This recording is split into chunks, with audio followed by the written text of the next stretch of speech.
Joey Struby here, Bikeman Performance Technical Tuesday segment on secondary clutch springs. I'm going to explain the differences between compression and torsion springs and what the different ratings on them mean. So first off, let's start with a compression spring. This is a Bikeman compression spring made for a team clutch. This one here is a 140-260. I'll go over what that means later. Notice it's flat on both ends. Doesn't have any ears. That's the main way to tell it's a compression spring. Here's a torsion spring. You'll notice there is an ear on both ends, and it's in the clutch. It compresses and has torsion to it, so that's why it's called a torsion spring. Now let's go over what the different numbers mean. So all these springs will have a first number and a second number. The first number is installed pressure. So when the spring is installed in the machine, in the clutch, like this one would have 140 pounds. Now at full shift out, this one has a 200, so it'd have 200 pounds. So now let's go over what the numbers mean. The first number is the low speed. So at lower speeds, that first number is more important. The second number will be at higher speeds. So the 260 or the 200 will be your high speed. Now a lower number equals faster, easier upshift and slower backshift.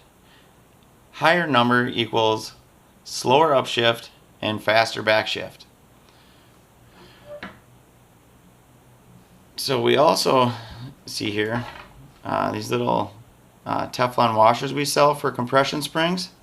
The way that they work is when a compression spring compresses, it also wants to twist a little bit, and when it's just against like a metal background, it can slide a little bit and change and create a little bit of torsion pressure when we're only trying to get compression on the spring.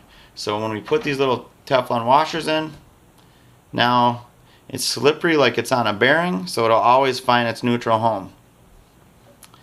Now I do really like torsion springs, so if you have a clutch setup that has an option to run compression or torsion, which we do sell some kits for clutches that will convert a compression spring to a torsion setup. I like the torsion setup because as it starts to open, the secondary clutch winds and progressively gets more and more belt squeeze, and it's usually at higher speeds when the belts are creating the most heat.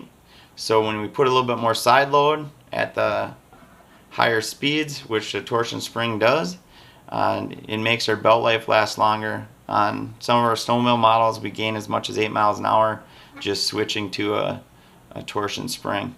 But that's a brief overview of what the different secondary springs are, what the numbers mean. Stay tuned, hit that like button, subscribe to our page, and I'll see you next week. Next week we're going to be going over Can-Am X3 flashing with our Bikeman flash tool. We'll see you then.